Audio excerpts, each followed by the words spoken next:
In the last 10 years, there's been some very interesting developments in evolutionary biology, neurocognitive science, child development research, and many other fields, which is beginning to challenge some of these long-held shibboleths that we've had about human nature and the meaning of the human journey. But there is another frame of reference emerging in the sciences, which is quite interesting. It really challenges these assumptions.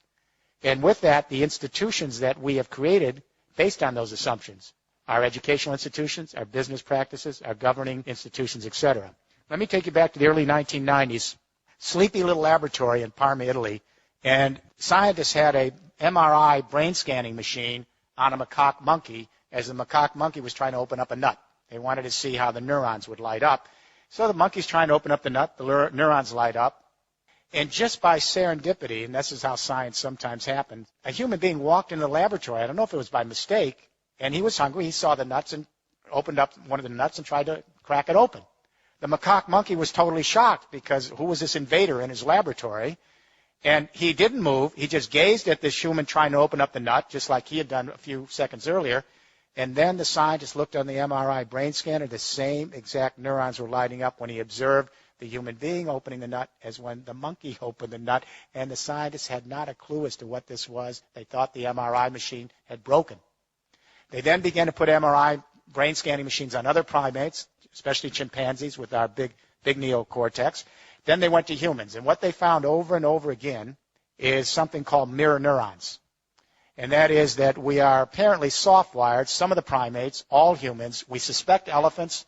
We're not sure about dolphins and dogs. We've just begun. But all humans are soft-wired with mirror neurons so that if I'm observing you, your anger, your frustration, your sense of rejection, your joy, whatever it is, and I can feel what you're doing, the same neurons will light up in me as if I'm having that experience myself. Now, this isn't all that unusual. We know if a spider goes up someone's arm and I'm observing it going up your arm, I'm going to get a creepy feeling. We take this for granted, but we are actually soft-wired to actually experience another's plight as if we are experiencing ourselves. But mirror neurons are just the beginning of a whole range of research going on in neuropsychology and brain research and in child development that suggests that we are actually soft-wired, not for aggression and violence and self-interest and utilitarianism, that we are actually soft-wired for sociability, attachment, as John Bowlby might have said, affection, companionship, and that the first drive is the drive to actually belong.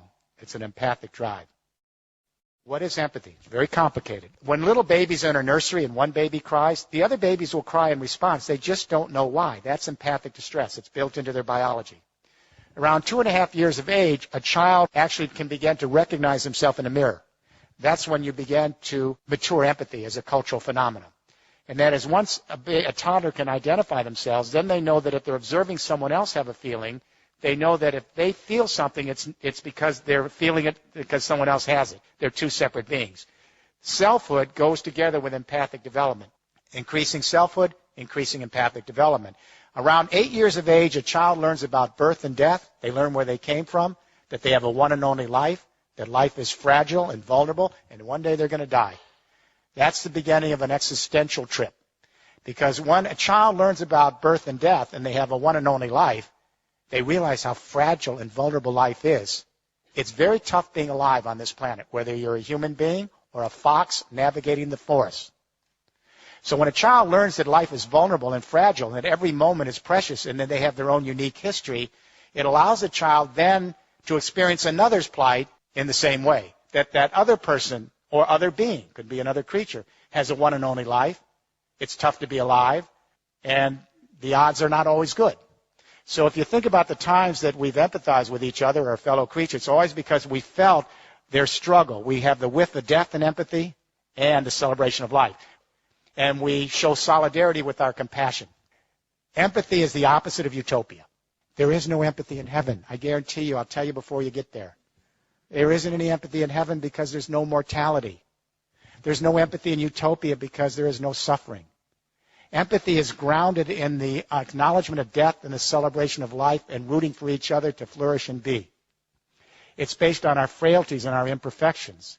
So when we talk about building an empathic civilization, we're not talking about utopia. We're talking about the ability of human beings to show solidarity not only with each other but our fellow creatures who have a one and only life on this little planet. We are Homo empathicus. So here's the question.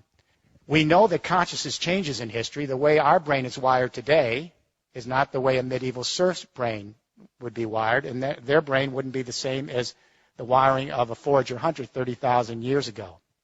So the question I asked at the beginning of this study 6 years ago is, how does consciousness change in history?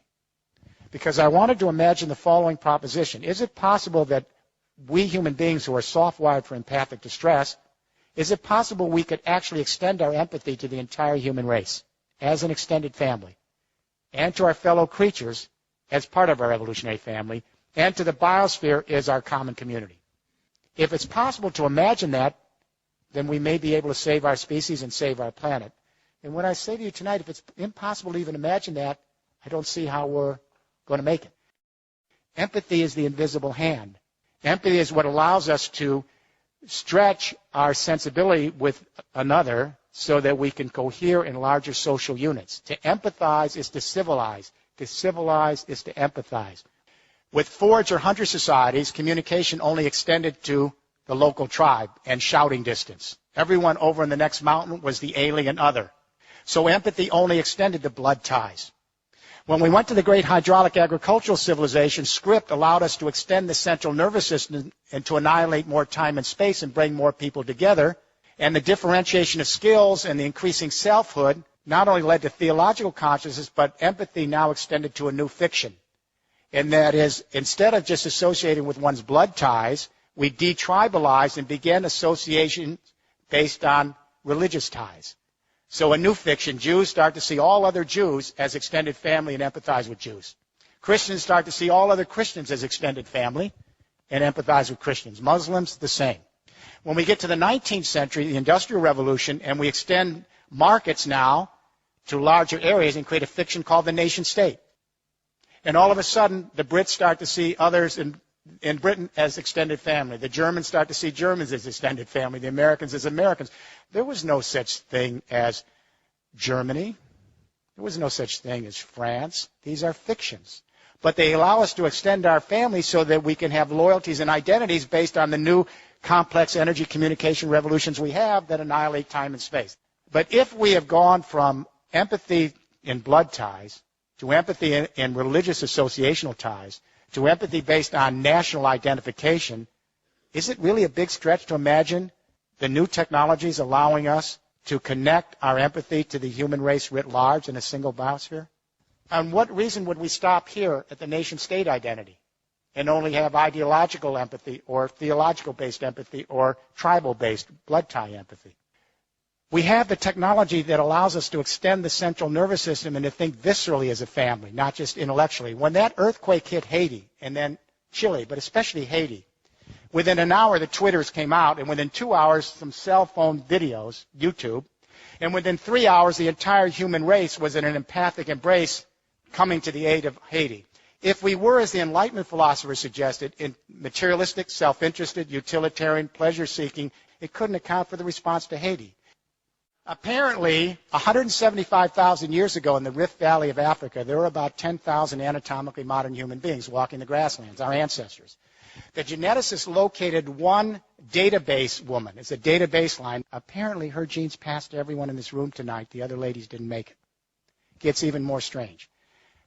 They located a single male. This is a database line for genetics. They call him the Y chromosome Adam. Apparently, a fairly potent guy. His genes passed to everyone in this room. So here's the news.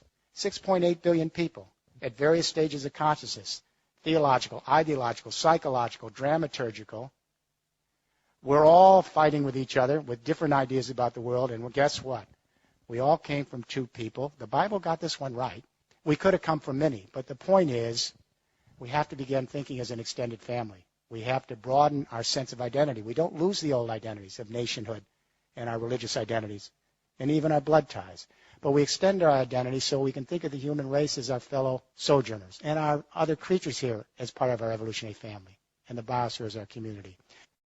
We have to rethink the human narrative. If we are truly homo empathicus, then we need to bring out that core nature. Because if it doesn't come out and it's repressed by our parenting, our educational system, our business practice and government, the secondary drives come. The narcissism, the materialism, the violence, the aggression. If we can have a global debate, let it start here from the British Royal Society for the Arts, which apparently you're doing, to begin rethinking human nature, to bring out our empathic sociability so that we can rethink the institutions of society and prepare the groundwork for an empathic civilization.